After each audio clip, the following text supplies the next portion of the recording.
네, 신차 구입 후 고장이 반복되는 경우 교환이나 환불받는 일명 레몬법이 내년부터 시행됩니다. 최근 BMW 차량 화재 사고가 급증하는 상황에서 관련 법이 소비자 불만을 달래줄 수 있을지 주목되고 있습니다. 네, 한편 라돈 침대 사태를 불러온 대진 침대 충격이 채 가시기도 전에 이번에는 까사미아의 토퍼와 베개에서도 라돈이 검출돼 논란이 일고 있습니다. 네. 이 밖에 사건 사고 소식 정태원 변호사와 함께 살펴보겠습니다. 어서 오십시오. 어서 오세요. 네, 안녕하십니까.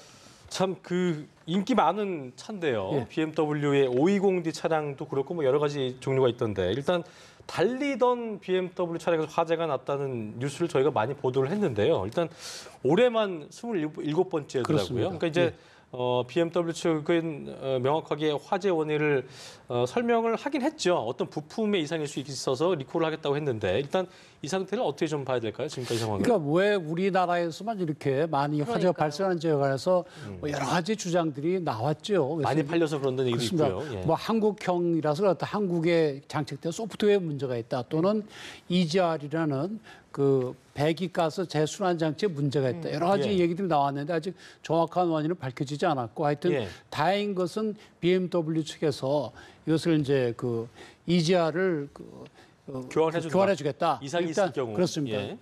근데 문제는 이제 그걸 바꾸고 난 뒤에도 또 어떨지 그건 또 지켜봐야 되는 것이죠.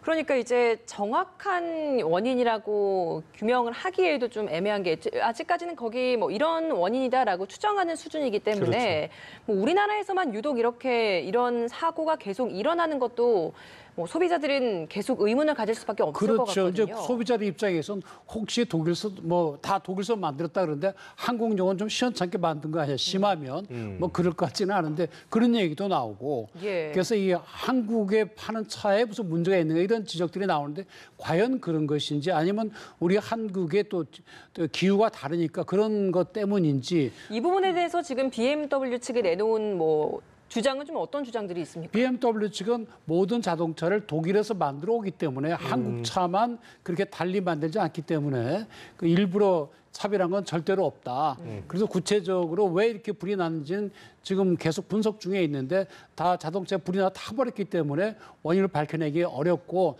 다만 그 배기가스 순환 장치 거기 혹시 문제가 있는 것이 아닌가 일단 추정을 해서 예. 그 판 한 10만 대 정도에 관해서 그걸 이제 교환해 주는 작업을 하겠다. 네. 이렇게 이제 발표를 하고 저희가 있습니다. 아까 보도를 해드렸습니다만 24시간 동안 서비스 센터를 돌려서 빠르게 조치하겠다고 했는데 그리고 안전진단을 받은 후에도 행여나 불이 또 나는 경우에는 새 차로 동급의 새 차로 바뀌는 얘기도 했었는데 일단은 뭐 그 소비자들 입장에서는 이 BMW의 태도가 미온적이다라는 반응들이 좀 있는 것 같아요. 그렇습니다. 근데 이제 기본적으로 리콜이라든지 이런 거는 사실은 BMW 코리아가 권한이 있는 것이 아니고 독일에는 본사에서 이제 차원에서 하는 거죠. 예, 그렇습니다. 그래서 이제 BMW 코리아 측에서 열심히 본사에 가서 이제 설득도 하고 했긴 했겠지만 우리 소비자 입장에선 혹시나 우리가 미국이나 유럽 등 다른 국가의 소비자와 비교해 볼 때 혹시 차별을 대우받는 것은 아닌가 하는 그런 불만이 있을 수 있습니다. 외국은 되게 그거 뭐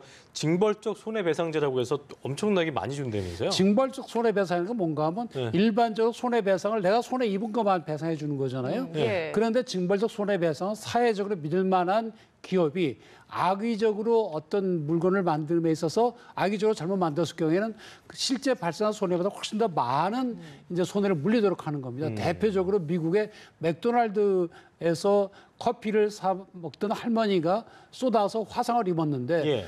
그 치료비 해봐야 뭐 몇백만 원이면 되겠죠. 근데 거기 가서 몇백만 달러를 물어주라는 그런 판결이 있었죠. 그건 뭔가 하면 맥도날드는 그런 큰 회사가 미국 전 국민들 또 세계적인 기업이 그렇게 소홀히 했다고 한다면 당연히 거기에 대해서 혼을 좀 내줘야 된다. 그런 차원에서 이제 징벌적 손해배상을 한 것인데 우리나라의 경우에는 이제 손해배상 저희는 아직 없잖아요. 체계가 다르기 때문에 예. 예를 들어 하도급법이라는 이런 데 일부 도입은 돼 있습니다만은 이걸 전반적으로 도입하는 데 있어서 우리 손해배상 체계 자체가 이제 바뀌어져야 하기 때문에 신중한 검토가 필요합니다. 예. 이게 우리나라에 이런 법이 지금 제도가 도입되어 있지 않기 때문에 때문에 해외 기업들이 좀 우리나라에만 좀 이런 후속 조치가 미온적인 게 아니냐라는 지적도 좀 있거든요. 그렇습니다. 그래서 이제 집단 소송법을 하루빨리 만들어야 된다 그런 얘기가 있죠. 집단 소송법이 이제 문제가 되는 건 그겁니다. 각 소비자별로 볼 때는 손해가 작지만 많은 사람들이 손해를 입은 경우에는 각자가 소송하기는 어렵지 않습니까? 예. 그런 경우에 그중에 몇몇 사람이 대표로 소송을 걸면 나머지 사람들에서 똑같은 그 판결이 미치는 거죠. 미국에서는 집단 소송이랑 징벌적인 진범 손해배상 그건 조금 좀 다른 거 겁니다. 아닙니까? 예, 그렇습니다. 예. 집단 소송은 이제 모든 사람들이 다 못하게 일부만 하면 나머지 사람들이 혜택을 보는 거죠. 예. 미국에도 이제 클래스 액션이라 그래 그런 것이 있고 독일에도 있고 우리도 집단 소송법을 도입해야 된다는 그런 그 주장이 많이 있어 왔고요. 이제 기업 측으로서는 사소한 잘못이라도 그런 것이 집단 소송으로 가면은 기업의 뿌리까지 흔들 수가 있기 때문에 반대하는 입장이고 한편 소비자 입장에서는 소소한 거라서 내가 일일이 소송 못하지만 사회 전체적으로 볼 때는 손해가 큰 것이 아니냐 책임을 져라는 차원에서 이제 많이 강조가 되고 있습니다. 네. 징벌적 손해배상 제도에 대해서 이야기를 좀 더 해본다면 지금 우리나라에 도입이 시급하지 않냐라는 이야기가 나오고 있는 것이 과거에 이제 폭스바겐 사태에서도 지금 이런 부분이 좀 아쉬움이 계속 제기가 됐었기 때문에 근데 아직도 이게 도입이 되지 않는데 지금 뭐 어느 정도 지금 진척이 좀 글쎄 있는 지금 겁니까? 국회에 이제 그 징벌적 손해배상 제도를 도입하는 안이 들어가 있다고 하는데 아까 예. 말씀드린 대로 이것은 손해배상이라는 건 일반 민사법에서 상당히 중요한 부분을 차지하고 있거든요. 예. 채무불이행에 의한 손해배상도 있고 불법행위에 의한 손해배상 여러 가지 손해배상이 있기 때문에 거기에 전면적으로 도입하는 건 우리 법 체계 자체가 바뀌어야 되기 때문에 쉽지 않고 일단 부분적으로 도입은 가능한 것으로 보입니다. 특히 아까 부분적이라고 한다면 좀 어떤 부분? 예를 들어 지금 말씀드린 대로 기업의 사회적 책임이 많이 강조되는 예. 부분 네. 그런 데 있어서는 징벌적 손해배상을 도입하는 것도 상당히 의미가 있는 것으로 보입니다. 그렇군요. 일단 저희가 앞서서 말씀드린 대로 문제 차량 중에 하나가 가장 저희가 뉴스를 통해 많이 본 차량이 이 전 모델이죠. BMW 520D 모델인 건데 일단 피해를 본 사람들은 아닙니다만 차를 소유하고 있는 소유주들이 화재 위험에 무방비로 노출됐다. 이 점 때문에 정신적인 충격을 받았다면서 위자료를 지급해야 된다 주장을 하고 있는 건데 예. 피해 보상 가능성이 있나요? 일단 이분들이 이제 손해배상을 한 취지는 네.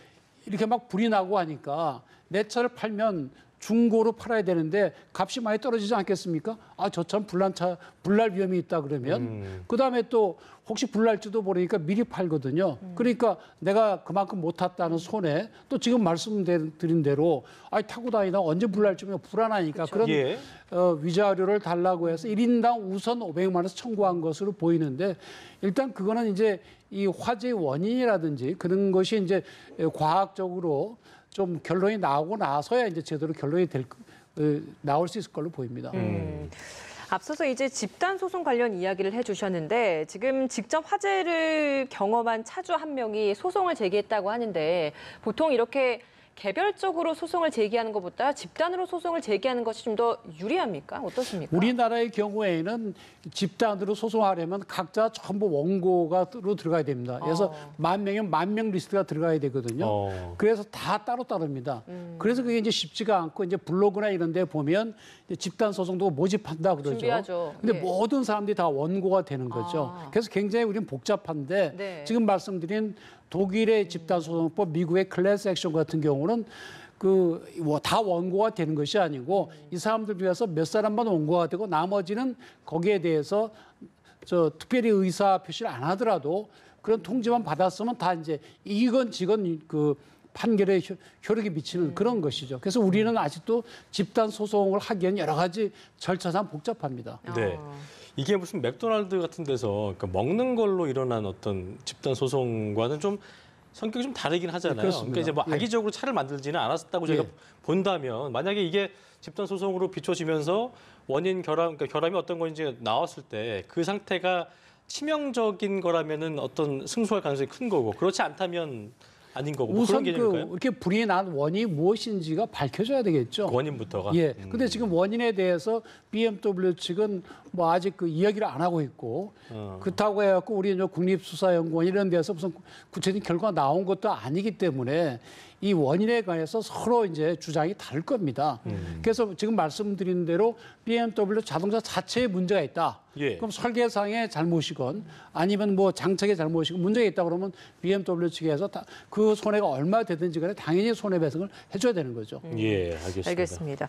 뭐 이런 가운데 지금 이른바 한국형 레몬법이 시행이 된다. 내년부터 시행이 된다라고 하는데 먼저 예. 이 한국형 레몬법이 뭔지 좀 설명이 필요할 것 어감이 참 같습니다. 좋은 것 같습니다. 예, 우리 쓰 레몬이라는 게 오렌지하고 비교되는 거거든요. 그쵸. 그래서 오렌지는 먹으면 달달한데 레몬은 시거든요. 네. 그래서 근데 생긴 게 조금 비슷하게 생겼어요. 그래서 오렌지인 줄 알고 샀는데 알고 봤더니 레몬이다. 레몬이더라. 그러니까 이거를 그 뭐라고 얘기하는가 하면 일반적으로 자동차나 무슨 가전제품에 있어서 좋은 물건인 줄 알고 샀는데 하자가 있더라. 아, 주로 이제 자동차에 관한 겁니다. 예. 그래서 그런 경우에는 이 수리만 해주는 게 아니라 이거 수리로 안 되겠다 싶으면 다른 걸로 교환해 주든지 아니면 돈으로 돌려주든지 교환과 환불을 해주는 제도인데 미국을 중심으로 해서 이제 뭐 그 영국도 그렇고 상당히 많은 나라에서 이걸 도입하고 있습니다. 우리도 지금 자동차 관리법이 2007년도에 개정이 돼서 내년 1월 1일부터 시행되는데 그 새 개정된 법에 따르면 이렇게 하자가 계속해서 반복이 될 때에는 수리만 해주는 것이 아니라 완전히 다른 그 자동차로 교환해 주든지 아니면 환불을 해 주도록 하는 그런 제도가 들어가 있습니다. 예. 근데 이게 어쨌든 BMW 같은 경우는 수입차잖아요. 그렇습니다. 그러니까 우리에서 법 적용을 우리한테 받지만 만약에 교환해야 된다라고 했는데 그 본사 측에서는 또 어떤 컴플레인이 있을 수 있을 것 같거든요. 그런 것도 좀 그래서 이제 되지 않을까요? 이게 예. 되려고 하면은 우선 그 자동차 판매하는 쪽, 우리 처음에 이제 BMW 코리아가 되겠죠. 예. 수입 판매원이니까 거기에서 이제 앞으로 우리는 이게 말하자면 교환하거나 환불하는 거에 대해서 중재를 거치도록 하는 겁니다. 그래서 우리는 이거 와서 문제가 생겼을 때는 중재를 받겠다 하는 그런 그 약정을 해야 되고요. 진작에. 그다음에 이제 산 소비자 입장에서는 계약서에 적혀 있거나 아니면 중재 신청할 때 난 중재에 따르겠다는 거기다가 서명을 하면 그렇게 이제 효력이 있는 거죠. 근데 그 지금 말씀드린 대로 만약에 자동차 판매회사가 난 그런 거 안 할래 하면은 이건 실현이 불가능하지만 현실적으로 전 세계적으로 다 도입돼 있는 제도이기 때문에 명색이 세계적인 자동차 회사가 우린 이런 거 안 하겠다고 하는 그런 파렴치한 행동은 하기가 굉장히 어렵습니다. 예, 알겠습니다. 중재를 거친다고 이야기를 했는데 사실 소비자 입장에서는 만약에 이제 이런 새로운 법이 도입이 된다고 하더라도 그 중재를 거치는 과정이 굉장히 까다롭거나 너무 많은 절차가 복잡하게 생긴다고 한다면 사실 좀 실효성이 부족할 수밖에 없다는 생각이 들거든요. 그래서 이제 그 중재를 이제 자동차 안전심의위원회라는 걸 만들어서 뭐 법률가 그다음에 자동차 관련 교수 이런 분들이 모여서 거기서 판정을 하겠다는 건데 사실 예. 뭐 일단 신청만 하면 거기서는 그 심의위원회에서 하니까 그거는 괜찮은데 문제는 뭔가 하면 이게 하자가 있어야 되거든요. 하자도 중대한 하자. 예를 들어서 원동기나 조향장치, 제동장치에 생긴 하자들 이런 건 중대한 하자라고 그러고 다른 건 일반 하자라 그래서 조금 달리하고 있는데 예. 문제는 사사고 나서 6개월 이내에 무슨 문제가 생겼다. 그거는 자동차 자체에 하자가 있는 걸로 이제 봅니다. 근데 6개월 이후에 생긴 하자는 소비자가 입증을 해야 돼요. 그러니까 그런데 우리가 사실 대부분의 그 운전자들이 소유자들이 차 뚜껑 열어도 속에 내용을 잘 모르는 사람들이 그렇죠. 많거든요. 근데 이 차의 결함이 이게 자동차 회사가 잘못 만들었다. 그걸 입증한다는 게 보통 일이 아니죠. 그 점이 그러니까요. 상당히 어려울 걸로 보입니다. 1년 내에 중대한 하자가 2차례 이상 발생한 경우가 얼마나 될까 좀 싶긴 하네요. 이게 레몬법 적용이 그렇다고 하던데 그렇지 않습니까? 그렇죠. 근데 그 발생한 것 자체는 뭐 입증이 되겠죠. 그렇죠. 재발하고. 근데 문제는 아까 지금 말씀드린 대로 6개월 이전에 발생한 것 같으면 자동차 회사 잘못으로 되는데 그 이후 거는 그러니까요. 소비자가 당신이 입증하시고 그런데 우리가 어디에 무슨 하자가 있는지 어떻게 합니까? 맞습니다. 그게 환불 문제입니다. 기준도 지금 뭐 전액 환불이 아니라 총 판매 가격에서 주행 거리만큼 공제를 해서 환불을 해준다는 그러니까 1년에 이야기가 있던데요. 그러니까 한 10년 탄다고 치고 한 15만 킬로 뛴다고 치면 예. 예를 들어 내가 15,000 킬로 뛰었으면 10%는 썼으니 그 차값에서 10%를 공제하자 뭐 그런 얘기입니다. 그 장거리 운전하시는 분들은 뭐 10만 킬로 넘어가 버리면 이거 받는 것도 얼마 되지도 않겠네요. 어쨌든 일단 실효성을 따지기 전에 이 레몬법이 적용되지 않게 잘 만들면 되는 거잖아요. 회사에서. 그렇죠. 근데 전 세계적으로 이게 싶어요. 많은 사례가 있기 때문에 예. 우리도 일단은 도입을 했고 이제 시행령하고 시행 규칙이 지금 입법 예고가 되어 있는데 법 자체는 몰라도 이제 외국의 그런 좋은 선례들을 우리가 받아들여서 예. 적어도 시행령이나 시행 규칙 그렇죠. 규정할 수 있는 건 잘 규정하면 예. 이제 소비자들의 불만이 좀 어느 정도 해소가 될 수 있을 걸로 한국 보입니다. 소비자를 좀 무서워할 수 있는 수입차들의 어떤 그런 어떤 양심적인 좀 그런 게 더 필요하지 예, 그렇습니다. 않나 싶은 생각이 드네요. 알겠습니다.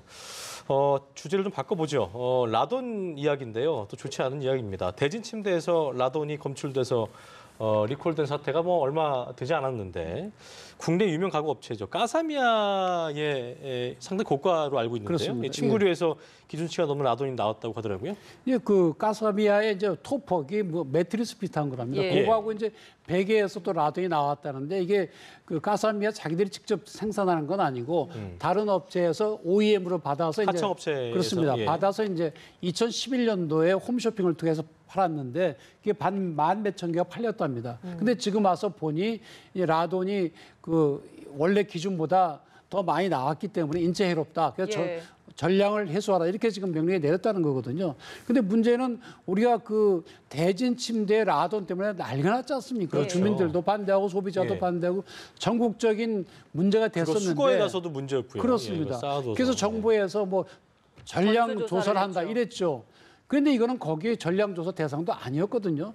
그래서 왜 그러면 그 당시에 다 조사해서 문제 없다 그러더니 이렇게 문제가 생겼느냐? 그러니까요. 그때 49개 업체가 조사를 했는데 예. 산업부 산하의 국가기술표준원이라는 데서 이제 검사를 했는데 이게 침대 생산 업체 명단이 없어서 침대협회에 가서 명단 달라서 했다는 거예요. 근데 까사미아는 이 침대 만드는 회사가 약간 아니기 때문에 종합가구 빠졌다는 업체 거죠. 같은 그다음에 또 한국원자력안전위원회도 이 새로운 법에 따라서 체크를 하려면 그 법에 따라야 되는데 2013년도에 법이 만들어졌으니 그건 2011년도에 제조된 거라서 적용이 안 된다. 그래서 빠져나갔다는 거죠. 이렇게 되면 우리 일반 소비자 입장에서는 그럼 또 어디에서 뭐가 튀어나올지도 그러니까요. 모르는 그런 또 불안감이 계속 남게 되는 거죠. 그러니까 저희가 그 가구 업체를 봤을 때 뭐 한샘 같은 것도 있고, 그러니까 침대란 말이 안 붙어도 요즘은 다 종합 가구여서 이렇게 그렇습니다. 침대 팔잖아요. 그렇습니다. 근데 꼭 대진 침대 이런 식으로 침대란 그 어떤 침대 제조만 주목적으로 하는 데가 아니면 침대업으로 제조업 회사를 보지 않나 보죠. 침대 제조 자체가 없어 등록을 필요로 하는 게 아니기 때문에 네. 정확히 얘기하면 정부가 침대 또는 침대와 유사한 그런 것이 생산되는 그 회사가 어디인지 정확히 파악을 못하고 있는 걸로 보입니다. 그러니까 제2의 파장일 수도 있을 거란 생각이 드는 게 지금 말씀해 주신 것처럼 소비자들은 앞으로 더 불안할 수밖에 없는 거거든요. 그렇습니다. 그렇죠. 뭐 정부가 좀 다시 한번 전수조사를 좀 더 꼼꼼히 해야 되는 건 아닌지 좀 어떻게 보십니까? 그 전수조사를 하려면 도대체가 어느 업체가 만드는지 파악부터 해야 되는데 이렇게 뭐 침대협회에 연락해서 그 명단 가지고 하는 건 기초조사는 몰라도 전수조사는 아니라고 봐야죠. 그러니까 우선 시장에 대한 그 조사부터 철저히 해서 어느 회사 제품이 팔리고 있는지 파악한 다음에 다시 한번 전수조사를 해야 될 걸로 보입니다. 참 이게 어쨌든 까사미아 같은 경우는 그 업체에 등록도 안 돼 있었다 했기 때문에, 그러니까 정부가 조사하는 업체의 리스트도 없어서 못한 그렇습니다. 건데, 지금 까사미아처럼 또 업체 리스트에 없는 상황이었는데 또 나올 있을 수 있죠. 있기 때문에 그렇습니다. 좀 더 법적인 조치가 필요해 보이는데 한번 지켜봐야 되는 부분인 것 같습니다. 자, 끝으로 찬반 의견이 대립하고 있는 얘기인데요. 정부의 먹방 규제 대책에 대한 이야기를 좀 해볼까 합니다. 정부가 국가적인 비만 종합 대책을 내놓았는데 가장 눈에 띄는 것 같습니다. 먹방 규제인데 이게 요즘 먹방이라는 거 아시죠? 예, 예. TV나 콘텐츠 뭐 이런 먹방 TV 콘텐츠가 틀면 먹방이 바로 나오죠, 많은데 항상. 가이드라인을 제시하겠다는 건데 이거 어떤 얘기입니까? 글쎄 이제 그러니까 그 보건복지부에서 이게 뭔가 비만해서 관리를 해야 되지 않냐 국가에서 예. 그래서 나온 그 국리 중에 하나가 보니까 TV만 틀면 또 유튜브에도 맨날 먹는 게 나온다. 요즘 인기니까요. 예, 특히 뭐 어떤 거 10분에 뭐 짜장면 13개 먹기 뭐 모든 또 라면 먹어보기 이런 식으로 나와서 많이 먹고 그것도 나온 사람들이 뚱뚱한 사람들이 많잖아요. 예. 그거 보고 따라 먹는 거 아니냐. 그래서 그걸 규제하겠다 이렇게 나왔는데 그럼 어떻게 먹는 보세요? 건 본인이 이런- 먹고 싶어서 먹는 거 아닐까요? 아니 그게 방침에 뭐 대해서. 우선 규제가 가능할지 굉장히 의문이고요. 예. 그러니까 그 사실은 먹방 중에서도 또 굉장히 건강한 음식을 만드는 그런 프로도 있을 거거든요. 유익한 프로는 많이 있죠. 근데 예. 그거를 뭐 어떻게 규제를 하거든지 굉장히 궁금하고요. 그럼 뭐 뚱뚱한 사람이 나온 걸 금지시키나요? 그러면 아니면 거기서 뭐 1인당 한 그릇 이상 못 먹게 하나요? 규제 자체가 불가능한 걸로 보이고 이것도 일종의 문화 아닙니까? 예전에 이걸 보면 그 생각이 나요. 예전에 장발 단속을 했거든요. 그래서 머리 긴 남자만 뭐 보면 미니스커트도 못 입게 이런 예, 스타일. 경찰 쫓아다니면서 가위로 자르고 그랬거든요. 요즘 장발 단속 안 해도 머리 안 기르잖아요.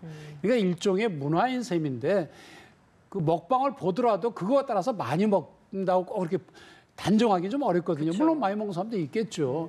근데 또 어떻게 보면 나는 먹고 싶은데 내가 안 먹고 저 사람이 대신 먹어주니까 예, 그걸로 맞습니다. 만족할 수도 있고. 그러니까 이렇게 자꾸 이렇게 마이너스 규제를 하지 말고 예. 하지 말라 하지 말 이런 거 하지 말고 좀 하는 걸로 하는 게 어떨까 싶습니다. 예를 들어서 예. 2010년도인가요? 그 미국의 오바마 부인 같은 경우에 미셸 오바마 같은 경우에 비욘세라는 그 유명한 가수와 같이 아기들 이렇게 춤추는 거 아동 비만을 방지하기 위해 그 뮤직비디오 만들었잖아요. 그러니까 그런 것처럼 우리도 이렇게 건전하게 좀 더 운동을 할 수 그러면 있는 좀 쪽으로. 적극적인 걸 좀 생각을 해내야지. 그럼 뭐 저 음식 그 TV에서 모든 음식을 다 없애버리면 안 먹습니까? 그래요. 국가적으로 식욕까지 관리하는 거냐 뭐 이런 얘기까지 있는데 어쨌든 관리가 되면 좋지요. 쉽지 관리가 않은 부분인 되겠습니까? 것 같습니다. 알겠습니다. 지금까지 정태현 변호사와 함께 주요 사건 이슈들 자세히 짚어봤습니다. 오늘 말씀 고맙습니다. 고맙습니다.